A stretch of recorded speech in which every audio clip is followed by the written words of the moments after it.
Welcome back to the Hillbilly RV channel. Today we're going to be working on my new service vehicle, my new trailer.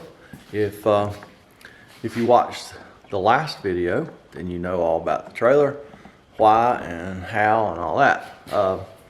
So like I said, if you haven't seen it, go watch that last video. I went down to North Carolina to pick this up, and on the way home, my park lights, running lights, clearance lights, whatever you want to call them, quit working.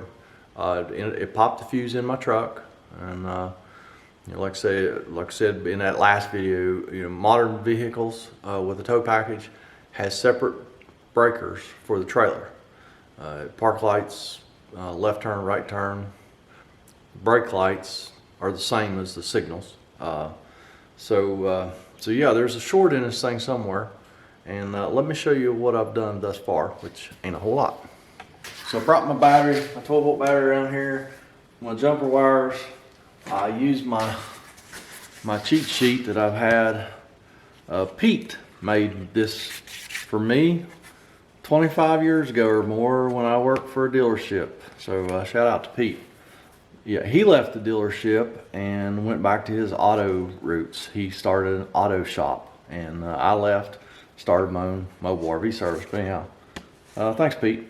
But yeah, I used this to figure out which terminals inside of this pigtail were the ground and the park lights, running lights, whatever you want to call them. And I hooked it up, and within like a second, popped a fuse. So it's not like a dead short, but it is a short. So I'm hoping that we can use my meter here. I have some breakers, that are like a spade fuse that I could put in here so I could check it and see if we can find that short. But of course, those are in my van, which are in another town at the mechanic shop, still waiting to see if we can find an ECM and get it going. So I'm gonna try and use my fluke meter and see how bad the short is. Hopefully it's not too bad, and we can find it quickly. I don't know where it's going to be. It can be in a light, it could be in a wire just being chafed, it could be pinched, it could have a screw in it, and it's hard to say. But they did work when I left Trailers Plus. They just didn't work for very long.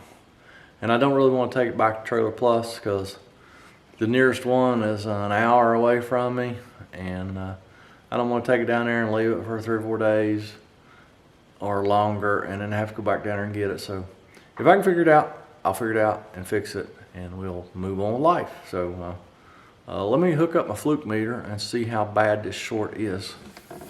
1.5 ohm. Hopefully I haven't already found the short, because the lights, but they're all LED. I don't know how many ohms of resistance do LED lights have. I'm gonna put another fuse in there. See if the lights burn. Nope, it popped it. So 1.3 ohms is too much. All right, now let's turn. Okay, so I turned the beeper part on. Hopefully that beeping won't be too annoying. Let's just start right here. Just wiggle some wires here. Kind of watch our meter. I'm not sure whether all these LED lights will I don't know how much resistance they'll have.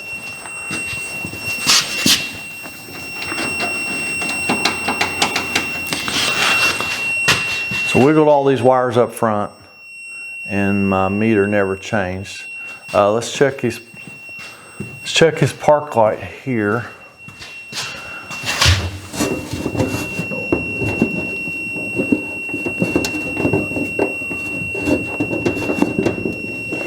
Okay, no change. We're going to go to the other side and do the same thing on that fender marker light. Again, no change. Let's go inside. I'm just going to start wiggling wires in here.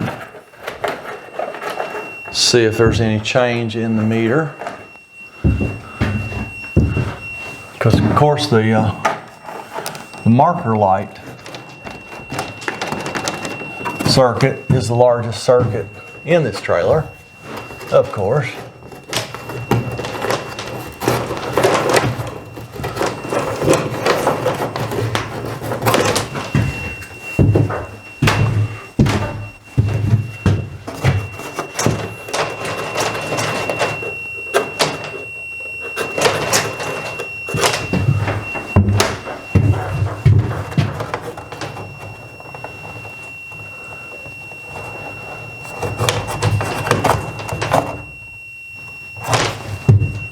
Aha, could y'all hear that change?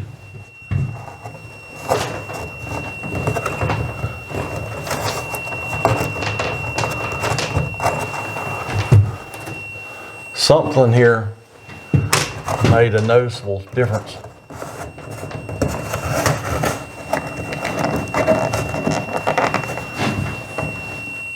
I believe it's going to be in that left front corner somewhere. Well, I can't make it be quiet again. So let's get let me get some tools and we'll take that corner apart. See what's going on in there. I'm gonna shut that meter off for a minute.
I didn't see nothing there. I really hope my ears weren't playing tricks on me a while ago when I was messing with that wire going down that marker light. It's a little bit lower down here because it sure sounded like it changed tones to me.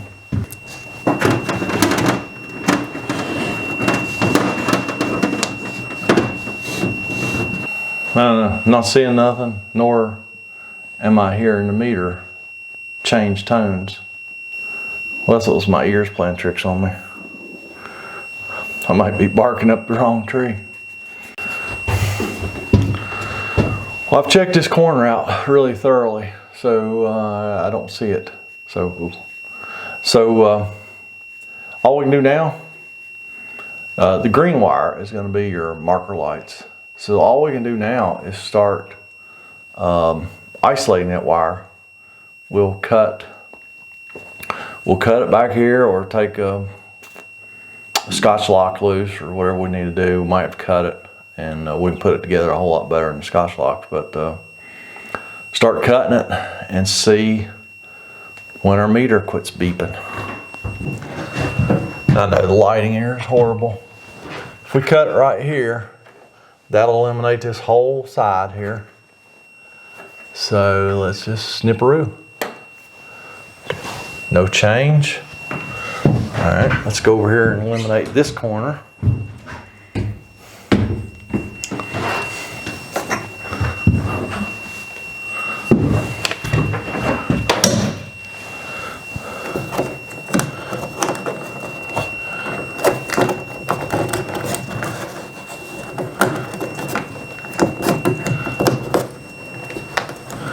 All right, we snip it here. This eliminates the back corner.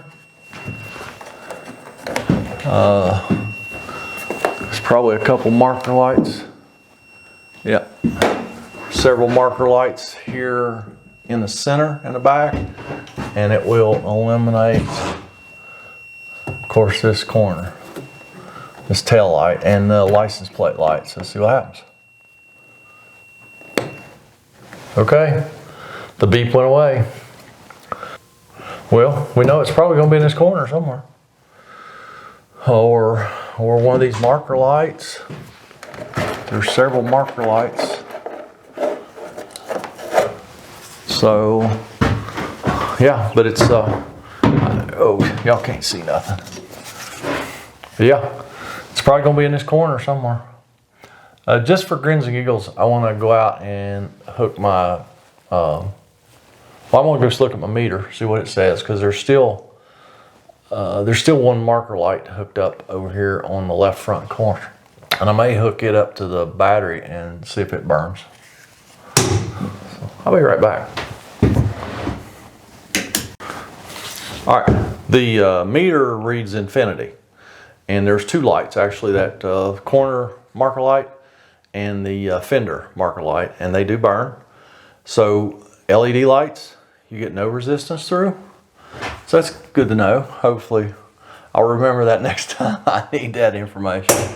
Because like I say, the meter right now is reading infinity.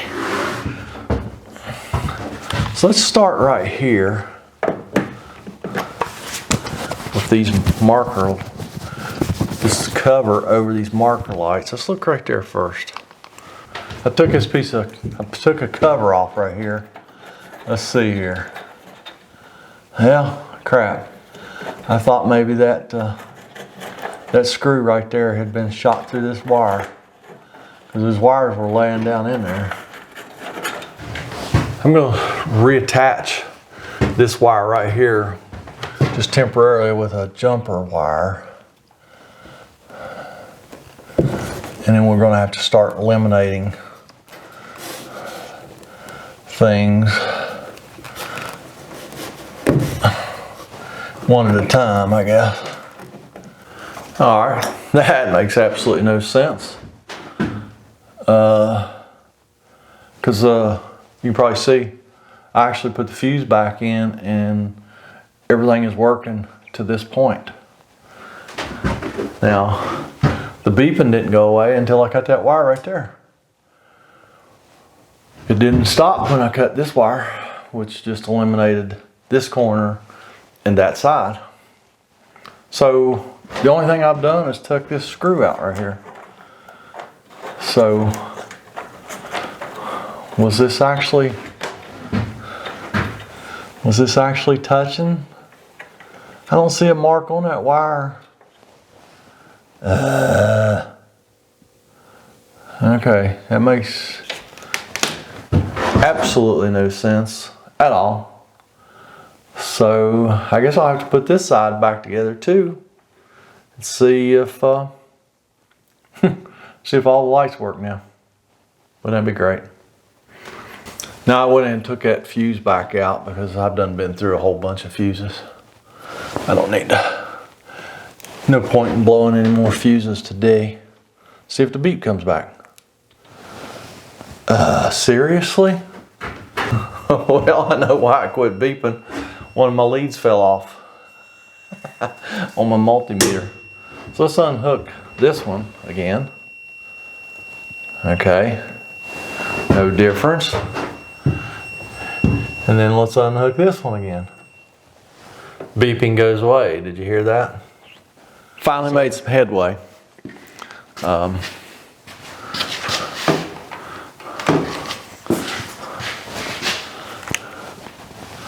All lights are on except for two.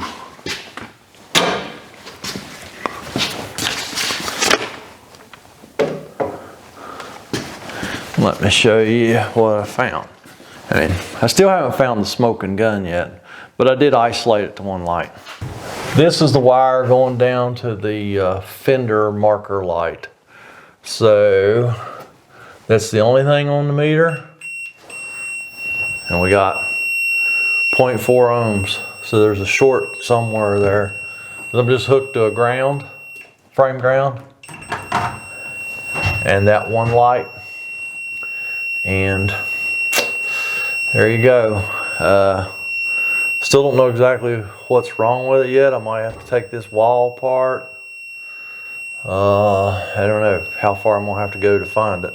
But at least we figured out which light it was. Yeah, of course, it was almost the last light I checked. There's only one more light up front on that right front corner. And we're gonna assume it's okay because this one is causing her short. So let's tear into it and see what's happening. I took the wall apart in there, got to the wiring, took this light completely out. Couldn't really see anything. So I hooked this light back up, and look here. There's a short inside this light. These wires come through a couple really, really sharp places here. I couldn't see anything on the wires to cause a short, but there's definitely an issue here somewhere. So, need to get a light. So all I gotta do is get a light and reassemble half the trailer. I mean, yeah, I guess I could have started cutting wires in the beginning to isolate stuff. But I thought that it was in that left front corner because I thought when I was wiggling the wires up there that my meter changed tones, but it dented a whole bunch of times after that. So I think it was just my hearing, and so whatever. I mean, I got just about all the lights on now except for that one marker light up there, and everything's cool. So I just got to button all this back up. And hey, if you've stuck it out this long, you know, when you're isolating a short, all you can do is start isolating things. You know, and yeah, I mean, yeah, I end up cutting a lot of wires, but I'll put them back together. But I'll put those back together with some good heat shrink butt connectors and all that, and do a whole lot better job than they had. And I'll tell you, be real honest with you, taking paneling off the walls on this thing, I'm not too awful impressed with this trailer. I hope this trailer will hold up for me okay. I'm going to do some things different than the last trailer I had. The last trailer, all my shelving and everything was attached to the walls. So we're not going to do that this time. We are basically going to attach everything to the floor and then run braces across the top to keep everything wiggling. So we're not actually going to attach the shelves and stuff to the walls, because what happened, even on my Homesteader trailer, it broke the rear corners because the trailer just done this all the time, and it broke the corners of the back of the trailer, and it did it, gosh, really quick. And I took it back to where I bought it, was right here in town, and they welded the corners up again, and then I welded those corners 2 or 3 times after that and put some extra bracing. When I put some extra bracing in there, it got a lot better. But you know, I knew, you know, I'm not that naive. I know this trailer here was $2,500 cheaper than I could have got it from a local dealer right here in town. So I knew, you know, in order for it to be $2,500 cheaper, you know, it had to be missing some stuff. So the rib of the trailer, I think, is where a lot of that $2,500 come from. A better quality trailer would have a whole lot heavier ribs up the walls and across the ceiling, across the top, and it would have heavier metal on the top and everything. But you know what? I needed it quick. I didn't have a ton of money, and you know, got what I got, and hopefully it'll hold up. So so I hope maybe this could help somebody someday if you're looking for a short in a DC system. You know, maybe this video won't help you at all. I don't know. I don't know what it's going to look like when I get done editing, but hey, I know for a fact that I'm gonna go find me some supper somewhere, and then I'll button this thing back up another day, which I won't video, and y'all have a fantastic day.